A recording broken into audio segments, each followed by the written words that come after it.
आज मैं आपको जानकारी दूंगा एक बहुत ही खूबसूरत योग जो बना है, उसको बोलते हैं नवपंचम योग। नवपंचम का मतलब होता है ग्रह एक दूसरे से पंचम में और नवम में बैठे हों, यानी भाग्यस्थान पर बैठे हों और भाग्यस्थान से भाग्यस्थान पर बैठे हों। कमाल का बहुत ही शानदार और पावरफुल योग होता है। ज्योतिष के अंदर इस योग की बहुत बड़ी वैल्यू होती है। कुंडली मिलान में भी इस योग की बहुत बड़ी वैल्यू होती है। आज मैं इसी की जानकारी देने के लिए आया हूं और स्पेशल आपको भयमुक्त करने के लिए आया हूं। भयमुक्त इसलिए कि अब कोरोना काल समाप्त होना शुरू हो जाएगा। अभी लोग डर रहे हैं, तीसरी लहर आएगी, चौथी लहर आएगी, फलाना आएगा। हमने आपको बताया थोड़ा बहुत इसका सितंबर, अक्टूबर, नवंबर में जिस समय बृहस्पति नीच का होगा उस समय थोड़ा बदलाव आ सकता है, लेकिन इतना पीक पे नहीं आएगा, ये श्योर है। इसलिए आप चिंतित ना हो। कोरोना काल खत्म होने वाला है, ये भी निश्चित तौर पर रख लें। अब आप ये बोलोगे आप इतना कॉन्फिडेंट होकर के क्यों बोल रहे हैं?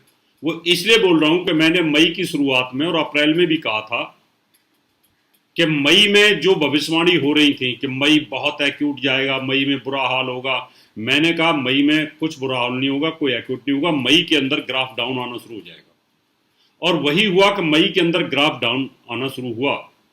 क्योंकि ग्रहों की गति जब पॉजिटिव हो रही है तो फिर कोरोना का बढ़ने का मतलब नहीं बनता, या किसी भी बीमारी का बढ़ने का मतलब नहीं बनता। बहाना चाहे कोई भी बनता है, वो चाइना ने चाहे इस वायरस को फैलाया है, चाहे वो नेचुरल वायरस फैला है, चाहे ग्रहण के कारण हुआ है, चाहे ग्रहों की गति के कारण हुआ है, चाहे गुरु की नीचता के कारण हुआ है, गुरु शनि की युति के कारण हुआ है, चाहे वो गुरु केतु की युति के कारण हुआ है, 5-5, 6-6 ग्रह एक साथ रहे ग्रहण काल में, उसके कारण हुआ है।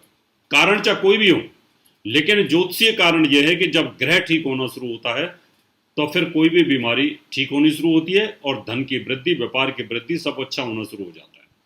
तो आज इसी विषय पे मैं ये मुद्दा लेकर के आया हूं कि कोरोना काल खत्म हो रहा है।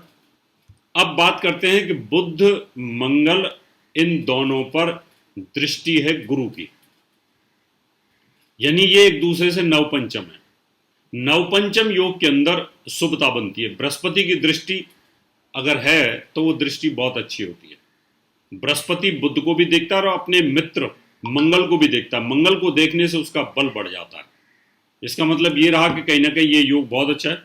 और यहां बृहस्पति अगर इसको देखता है, बुध को भी देखता है, तो भी शुभता लाने की पूरी कोशिश करेगा। अब हम इस योग की आपको जानकारी देंगे कि इस योग के बेनिफिट्स क्या हो सकते हैं और वो कौन सी 9 राशियां हैं जिनको बिल्कुल टेंशन लेने की जरूरत नहीं है, वो खतरे से बाहर हैं, मुक्त हैं। 3 राशियों पर थोड़ा सा इसका प्रभाव रहेगा, वो मैं जानकारी आपको दूंगा।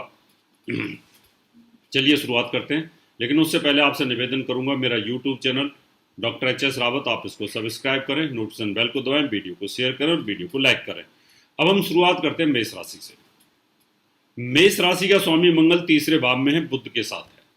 इसका मतलब द्वंद्व है, कहीं ना कहीं द्वंद्व युद्ध चल रहा है। यहां पर बृहस्पति की दृष्टि इस द्वंद्व को शांत कर रही है, क्योंकि बृहस्पति भाग्य का स्वामी होकर के लाभ स्थान पर बैठा है और लाभ स्थान से इस योग को देखता है। ये नवपंचम योग तीसरे में और एकादश में, तीसरे में वो दोनों बलवान होते हैं, ये भी बलवान होता है। इसका मतलब तीसरे में मंगल भी बलवान होता है और तीसरे के अंदर बृहस्पति भी बलवान होता है। बृहस्पति की मंगल पर दृष्टि है और मंगल से बृहस्पति भाग्य स्थान पर है, और बुध स्वराशि में बैठा, वहां से बृहस्पति भाग्य स्थान का स्वामी होकर के लाभ स्थान पर बैठा, वहां पर भी उसका प्रभाव है। इसका मतलब ये रहा कि ये नवपंचम योग मेहनत से ऊंचाइयां देने वाला है और आपको किसी भी प्रकार के खतरे की बात नहीं है। आप कोरोना जैसी बीमारी, वायरल बुखार, कोल्ड कफ, इस तरह की बीमारियों से आप मुक्त हैं, इसलिए चिंता करने की जरूरत नहीं। अब हम बात करेंगे वृष राशि की।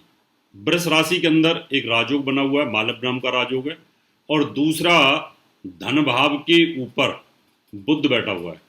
अपार धन आने का योग बनता है। यहाँ पर बृहस्पति की दृष्टि है, बृहस्पति का वो कारक स्थान है, बृहस्पति अपने कारक स्थान पर बैठा हुआ है। कारक स्थान से बैठ करके कारक स्थान को देखता है। तो वृष राशि वालों के लिए भी कोई भी टेंशन नहीं है, आप मस्त हो जाइए। अब हम बात करेंगे मिथुन राशि। मिथुन राशि के अंदर देखिए भाग्य स्थान पर, मिथुन राशि के अंदर अगर हम देखें तो यहां पर बुध स्वराशि के अंदर बैठा हुआ है और मंगल के साथ बैठा हुआ है। अब यहां से पंचम दृष्टि बृहस्पति की, यानी भाग्यस्थान से पंचम दृष्टि बृहस्पति की। अब लगन को बृहस्पति जब देखता है या राशि को बृहस्पति देखता है तो वहां का बल बढ़ जाता है और खुद भाग्यस्थान के अंदर बैठा हुआ है।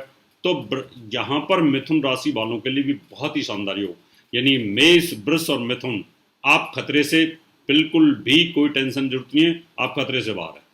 अब कर्क राशि की बात करते हैं। कर्क राशि का स्वामी चंद्रमा आज तो नीच का है, लेकिन यहां पर देखा जाए तो बुध और मंगल 12वें भाव में चलेंगे, मंगलिक योग बनेगा और मृत्यु स्थान के अंदर यहां पर रहेगा बृहस्पति।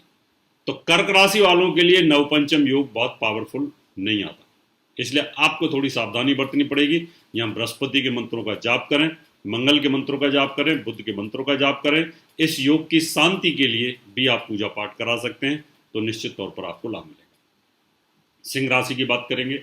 सिंह राशि वालों के लिए बड़ा जबरदस्त योग है, पैसा आने का योग बनता है जबरदस्त। क्यों कि धन भाव का स्वामी बुध लाभ स्थान पर बैठा है, व्यापार के घर में बैठा, व्यापार बढ़ेगा। यहां पर बृहस्पति भी यहां पंचम दृष्टि से इस योग पर दृष्टि डालता है, जहां पर वो कारक भी है और लाभ स्थान का कारक भी है, तो लाभ स्थान को देखता है। तो आपके लिए भी ये नवपंचम योग खतरे से बाहर बनाता है, यानी सिंह राशि वालों को भी खतरे की कोई भी टेंशन नहीं है, आप मस्त हो सकते हैं। अब हम कन्या राशि की बात करें। कन्या राशि के अंदर आपकी राशि का स्वामी बुध भद्र नाम का योग बना के बैठा हुआ है, मंगल यहाँ इंटेलेक्चुअल योग बना के बैठा हुआ है, बहुत ही सुंदर योग है।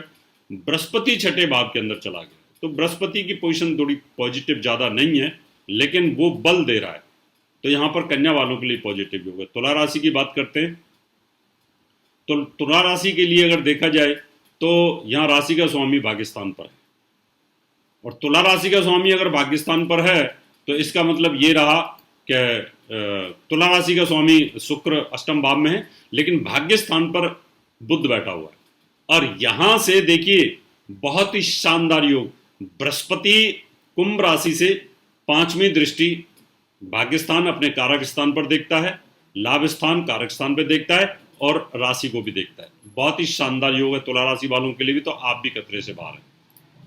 अब हम बात करते हैं वृश्चिक की। वृश्चिक राशि वालों का स्वामी मंगल मृत्यु स्थान में है, थोड़ी सी सावधानी। मंगल की यहाँ पर मंगल और गुरु का नवपंचम योग में गुरु की यहाँ पर दृष्टि बनती है, थोड़ा बचाव तो हो रहा है, लेकिन सावधानी बहुत जरूरी आपको लेनी पड़ेगी। धनु राशि पर शनि की 7.5 का अंतिम फेज का प्रभाव है, और यहाँ पर बृहस्पति तीसरे भाव से बहुत ही पावरफुल स्थिति के अंदर बुध को देखता है, मंगल को भी देखता है। ये योग आपके लिए काफी अच्छा है, तो आप भी खतरे से बाहर चल रहे हैं, आपको कोई टेंशन की जरूरत नहीं है। मकर राशि की बात करते हैं तो मकर राशि पर थोड़ा सा योग नेगेटिव आ रहा है।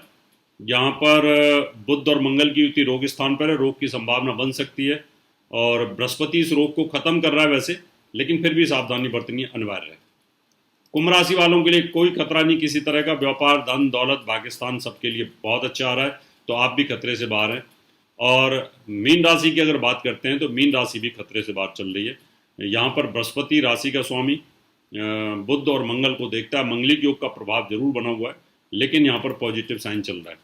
तो इस प्रकार से अगर हम देखें तो सारे के सारे पॉजिटिव योग यहाँ पर बन रहे हैं। सिर्फ 4 राशियों को थोड़ी सावधानी, जिसमें 3 को थोड़ी ज़्यादा सावधानी की जरूरत है, इसलिए आप खतरे से बाहर हैं। टेंशन फ्री हो जाइए, इस योग का बेनिफिट लीजिए। धीरे धीरे धीरे कोरोना समाप्त हो जाएगा, और तीसरी लहर आएगी कि नहीं आएगी, इसकी जानकारी आपको अगले एपिसोड में दूंगा। इस तरह की और भी अपडेट्स के लिए इंस्टाग्राम पर फॉलो करें और बेल आइकॉन प्रेस करें।